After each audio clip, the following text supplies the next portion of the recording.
नमस्कार महाराष्ट्रातील तमाम अभिज्ञताधारकांनो आणि शिक्षण क्षेत्रातील निगडीत असलेल्या सर्व भावी शिक्षकांनो, आज मी विजय यादव अब्दुल गनी सरांच्या AGS करियर अकॅडमी या यूट्यूब चॅनलवरती आपलं सर्वांचं स्वागत करतो।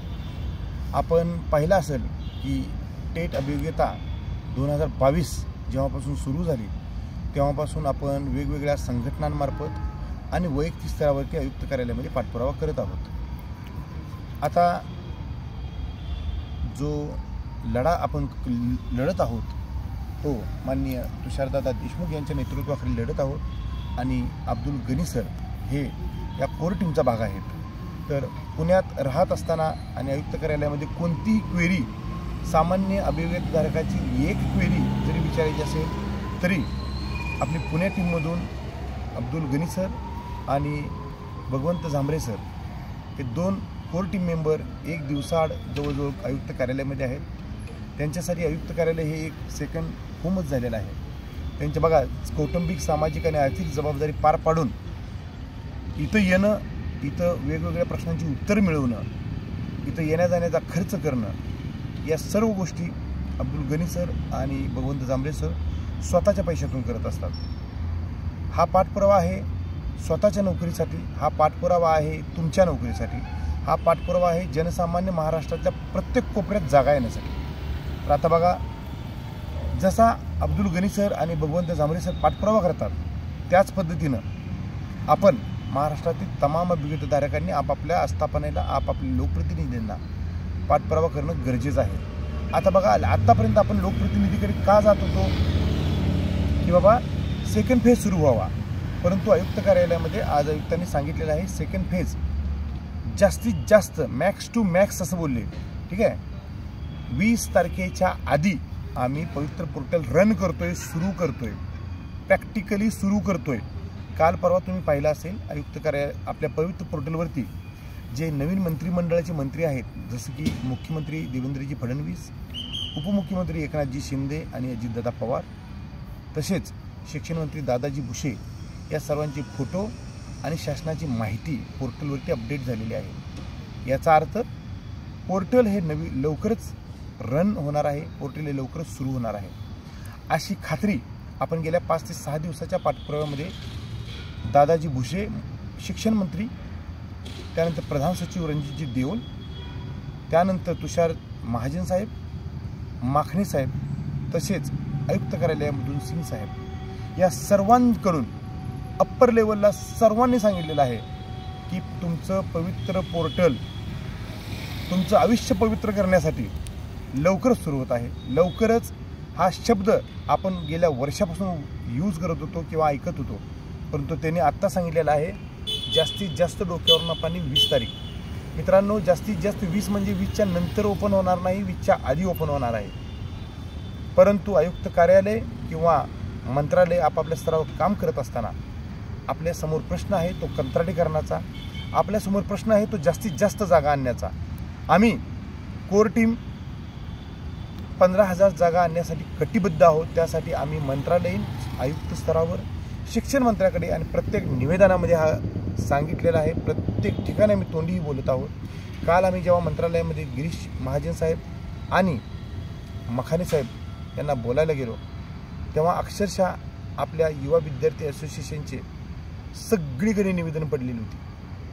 प्रत्येक टेबलवरती असे गठ्ठे होते युवा विद्यार्थी असोसिएशनचे निवेदनाचे। मित्रांनो, हे यश आहे तुमच्यासारख्या सामान्य अभियोग्यताधारकांनी केलेल्या पाठपुराव्याचं, हे यश आहे Tushar Deshmukh official AGS academy, AGS career academy अशा कर्तव्यदक्ष आणि ग्राउंडवर उतरून काम करणाऱ्या व्यक्तींचं।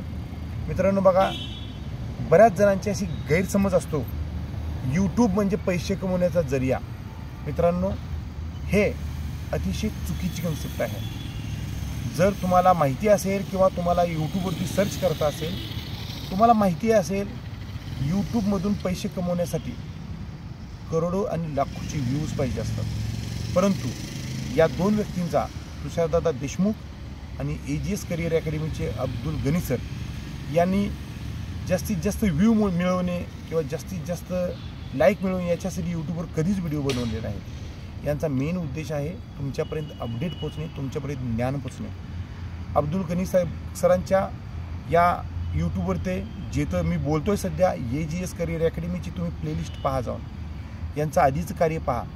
याने आधी सर्वसामान्य मुलांचा सिलेबससुद्धा कव्हर केलेला आहे. यांनी आधी CTETची माहिती कव्हर केलेली आहे आणि CTETची आन्सर की कव्हर केलेली आहे. मित्रांनो, तुम्हाला घरी बसल्या ही माहिती मिळावी हा एक पवित्र उद्देश घेऊन अशा यूट्यूब चॅनलची आम्ही सुरुवात करत असतो.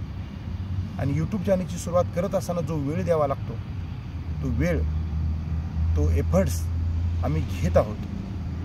आणि तुमच्याकडून फक्त अपेक्षा असते ती ही माहिती जास्तीत जास्त सर्क्युलेट करावी, म्हणजे ही माहिती जास्तीत जास्त लोकांपर्यंत पोचवावी.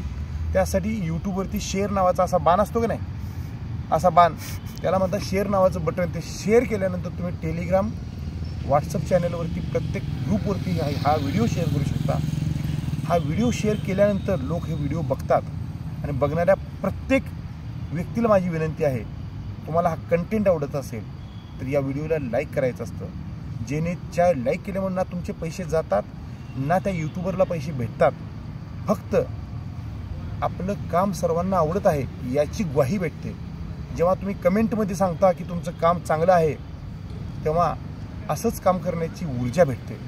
हे महत्त्वाचं आहे. त्यामुळं अशा व्हिडिओ जास्तीत जास्त शेअर करत चला. आता मी विषयाला हात घालतो. तुमच्या स्तरावरून पाठपुरावा होणं गरजेचं आहे. मित्रांनो, तुमच्या जिल्ह्यातल्या जागा कंत्राटीकरणाला जर जात असतील तुम्ही तुमच्या लोकप्रतिनिधींकडे जावा. या मुद्द्याचं गांभीर्य समजावून सांगा. शिक्षणाचा दर्जा सुधारवण्यासाठी TET CTET पास होऊन टेट अभियोग्यताधारक क्वालिफाईड आहेत. ते दर्जेदार शिक्षण देऊ शकतात का फक्त DED BED झाले आणि स्वतःची बुद्धी घाण ठेवून काही वेळासाठी कंत्राटीचा जॉब जॉईन केला आहे, हे शिक्षक दर्जेदार शिक्षण देऊ शकतात का? याबद्दल प्रश्नचिन्ह उपस्थित करा. तुम्हाला प्रिंटेड निवेदन आहेत. निवेदन बनवताना संदीप भोसले सर, एक निवेदन बनवायचं तर कमीत कमी 2 तास अभ्यास केल्यानंतर एक निवेदन बनतं मित्रांनो. तर हे निवेदन बनवण्यासाठी एक स्वतःची बुद्धिमत्ता लागते आणि याच्या पाठीमागं गहन अभ्यास लागतो. हा अभ्यास आणि ती बुद्धिमत्ता आपल्या लोकांकडे आहे. माननीय संदीप भोसले सर या विषयावरती प्रत्येक निवेदन तुम्हाला बनवून देत असतात. लेटर पॅडवरती आम्ही ते प्रिंट करून घेत असतो. ही निवेदनं तुम्हाला प्रिंट करायची आहेत आणि तुमच्या जिल्ह्यातील अभियोग्यताधारकांच्या सह्या घ्यायच्या. त्याच्यावरती तुषार देशमुखची जी प्रिंटेड सही आहे याच्याखाली तुमची नावं टाकून सह्या घ्या. ती निवेदनं तुमच्या जिल्हा परिषदेच्या CO हातात द्या. पहिलं ते निवेदन आवक जावकमध्ये जाऊन इन्व्हर्ट करा. त्या निवेदनाची OC घ्या. म्हणजे एका निवेदनाच्या तुम्ही 3 प्रिंट घ्या. 3 हे 4 झालं, 3 घ्या. ठीक आहे. एक तुम्हाला इन्व्हर्ट करायचे आहे, एक तुम्हाला OC घ्यायची आहे, दुसरी जी तिसरी कॉपी की नाही ती डायरेक्ट CO आणि EOच्या हातात द्यायची आहे. त्यांच्याशी बोलताना प्रामाणिक आणि नम्रतेने बोला.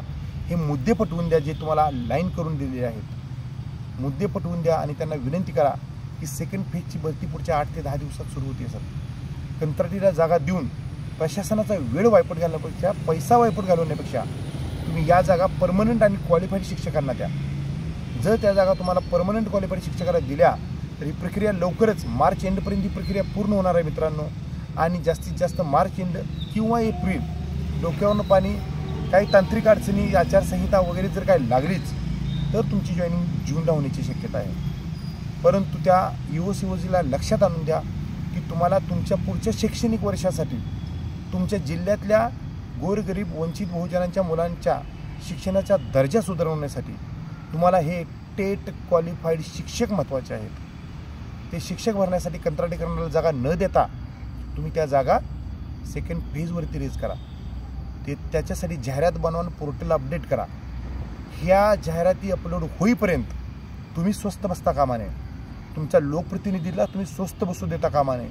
मित्रांनो, तुमच्या लोकप्रतिनिधीचा एक कॉल अधिकाऱ्यांचं धाबदान आणू शकतो. रवी राणा अमरावतीच्या जे आमदार आहेत त्यांनी, सुरेश अण्णा धस यांनी, तसेच संजयजी सिरसट यांनी आम्हाला प्रत्यक्ष भेटीमध्ये प्रॉमिस केलेलं आहे की तुमचा अभियोग्यताधारक, तुमची टीम जेव्हा EO-COच्या समोर जाणार आहे त्याआधी मला येऊन भेटायला सांगा. मी स्वतः त्यांना कॉल करून निर्देश देतो. मित्रांनो, आपले लोकप्रतिनिधी हे आपले प्रश्न सोडवण्यासाठी असतात आणि 100% ते सोडवतात. त्यामुळं तुमच्या जागा जर कंत्राटीकरणाला जात असतील तुम्ही वेळेत जागे व्हा. कारण कंत्राटी शिक्षक म्हणण्यापेक्षा कंत्राटी कामगार एकत्र येऊन हा लढा देत आहेत. काय? आमचं 6 महिन्याचं मानधन वाढवा, आमचा 6 महिन्याचा कालावधी वाढवा आणि आम्हाला परमनंट करा. मित्रांनो, कधी एकीचं बळ महत्त्वाचं असते. त्यांचं बळ कमी येण्याच्या आधी तुम्ही तुमचं बळ वाढवा. तुम्ही तुमच्या जिल्हा परिषदेच्या किंवा तुमच्या जिल्ह्याच्या टीममध्ये हे ॲक्टिव्हेशन करा. वेळप्रसंगी तुमच्या जिल्ह्याच्या टीमची मीटिंग ठेवा. मी विजय यादव, तुषार देशमुख, अब्दुल गनी सर आणि इतर मान्यवर तुमच्या मीटिंगमध्ये येऊन मार्गदर्शन करायला तयार आहोत. तुमच्या जिल्ह्याची टीम पेटून उठली तरच तुमच्या जिल्ह्यात जागा येतील आणि तुमच्या जिल्ह्यात जागा आल्या तरच तुम्हाला जिल्ह्यात जॉब लागेल. मित्रांनो, माझी मिसेस, मी स्वतः विजय यादव सोलापूर जिल्ह्यातला अभियोग्यताधारक आहे. आमचा रहिवासी गेला 14 वर्षापासून पुणे शहरात होता आणि माझ्या मिसेसचं पहिल्या फेजला सिलेक्शन झालं आहे नागपूर जिल्हा परिषदेला. म्हणजे माझ्या आईवडिलांच्या ठिकाणापासून तब्बल 900 किलोमीटर दूर माझं सिलेक्शन झालेलं आहे. मित्रांनो, स्वतःच्या जिल्ह्यात जॉब लागण्यात किंवा जॉब करण्याचे जे सुख असते त्याच्या 10 पटीनं दुःख मोठं आहे दुसऱ्या जिल्ह्यात लागण्याचं. तुम्हाला जर तुमच्या जिल्ह्यात जॉब लागायचा असेल तर आजचे 10 दिवस द्या. आज 10 तारीख आहे, फक्त 10 दिवस राहिले. अभियोग्यताधारकांनी 10 दिवस पाठपुरावा. जसं इलेक्शनच्या आधी आमदार, खासदार, मंत्री रोडवर उतरून काम करतात, चटणी भाकर खातात वेळप्रसंगी, परंतु प्रत्येक मतदारासमोर जाऊन हात जोडतात, तसं तुम्ही प्रत्येक लोकप्रतिनिधीसमोर जाऊन हात जोडा, प्रत्येक युवक समोर जाऊन हात जोडा, प्रत्येक खासगी आस्थापनेसमोर जाऊन हात जोडा आणि तुमच्या हक्काच्या जागा तुमच्या जिल्ह्यात आणा. मला माहिती आहे तुम्ही तुमच्या मेरिटपासून किती दूर आहात आणि तुमच्या जातीचं, तुमच्या प्रवर्गाचं मेरिट किती लागणार आहे याची आता कल्पना तुम्हाला आलेली आहे. मित्रांनो, जर जागा जास्त आल्या तरच तुम्हाला तुमच्या जिल्ह्यात जॉब लागणार आहे. नाहीतर मग तुम्ही तयार व्हा सिंधुदुर्गला जाण्याला, तुम्ही तयार व्हा गोंदियाला जाण्याला, तुम्ही तयार व्हा चंद्रपूरला जाण्याला, तुम्ही तयार व्हा गडचिरोली जिल्ह्यात जाण्याला. स्वतःच्या जिल्ह्यात जॉब लागण्यात बघा, प्रत्येक कष्टकरी माणूस तळागाळापासून IAS टॉप अधिकाऱ्यापर्यंत किंवा नेत्यांपर्यंत सगळ्यात महत्त्वाचं असतं कुटुंबासोबत भाकरी खाणं. कित्येक अभियोग्यताधारक लग्न झालेलं असेल, कित्येक अभियोग्यताधारकाचं लग्न झालेलं नसेल. मित्रांनो, तुम्ही तुमची भाकरी मिळवली आणि ती जर 700 किलोमीटर दूर मिळवली, तुम्हाला तुमच्या आईला ताप आलाय, खोकला आला, तुम्हाला दवाखान्यात घेऊन जायला जर वेळ नसेल का तर तुम्ही दूर आहात, तुम्हाला तुमच्या बापाला बघायला वेळ नसेल, सुट्ट्या किती असतात अभियोग्यताधारकांनो, शिक्षण सेवकाला सुट्ट्या किती असतात याची माहिती घ्या. तुम्हाला वार्षिक 12 सुट्टे आहेत. तुमचा प्रवास जर 14 ते 16 तासाचा असेल तर तुम्ही विचार करा, तुमच्या घरातलं कोण मयत झालं ना, त्या मयताचं तोंड बघायला भेटणार नाही तुम्हाला. डायरेक्ट तुम्ही मातीला पोचताल. त्यामुळं माझ्या शब्दांचं वाईट वाटू द्या, तुमच्या डोळ्यात पाणी येऊ द्या, तुमच्या मनाला भेगा पडू द्या, मला फरक पडत नाही. वास्तव मांडणारा मी माणूस आहे आणि वास्तव मांडणाऱ्या चॅनलवरती बोलणारा मी माणूस आहे. लक्षात घ्या, तुमच्या घरातलं, तुमच्या भावकीतलं, तुमचं मित्र, आपटेष्ट, नातेवाईक जर कोण वारलं ना 700-800 किलोमीटरहून दूर, तुम्हाला मयत बघायला जाता येणार नाही, तुम्हाला कोणाचाही बड्डे सेलिब्रेट करता येणार नाही, तुम्हाला कोणाच्याही सुखाच्या आणि दुःखाच्या कार्यक्रमात सहभागी होता येणार नाही. तुम्ही फक्त व्हॉट्सअपवरती फोटो बघणार. ही वेळ जर तुम्हाला दौडायची असेल, ही वेळ जर तुम्हाला टाळायची असेल, त्यासाठी पुढचे 10 दिवस तुम्ही या लढ्याला दिले पाहिजे. आणि जर तुम्ही पुढचे 10 दिवस तुमच्या लढ्याला दिलं, कंत्राटी कामगाराची भरती थांबवली आणि जर तुमच्या जागा खेचून आणल्या, 100% तुम्हाला तुमचा न्याय मिळेल, तुम्हाला तुमच्या जिल्ह्यात, तुम्हाला तुमच्या घरात जवळ जॉब मिळेल. इतकंच बोलतोय, बोलण्यासारखं खूप काही असतं. मी कंटिन्यू 4 तास तुम्हाला बोलू शकतो, परंतु समझदार को इशारा काफी होता है अशी या उक्तीप्रमाणे तुम्ही शिक्षक आहात, समजदार आहात, या इशारे समजा आणि कामाला लागा. उद्यापासून मला प्रत्येक जिल्ह्याची ओसी आली पाहिजे. उद्यापासून मला प्रत्येक व्हिडिओ शेअर झालेले दिसले पाहिजे. उद्यापासून मला प्रत्येक व्हिडिओवरती हजारोनं कमेंट दिसल्या पाहिजेत, प्रत्येक व्हिडिओवरती हजारो लाईक दिसल्या पाहिजेत. तरच हा लढा, हा पाठपुरावा आणि तुमचा जॉब यशस्वी झाला असं मी समजेल. एवढंच बोलतो. अब्दुल गनी सरांनी या यूट्यूब चॅनलवरती मला बोलण्याची संधी दिली याबद्दल मी त्यांचं मनपूर्वक आभार मानतो. धन्यवाद. जय हिंद, जय महाराष्ट्र.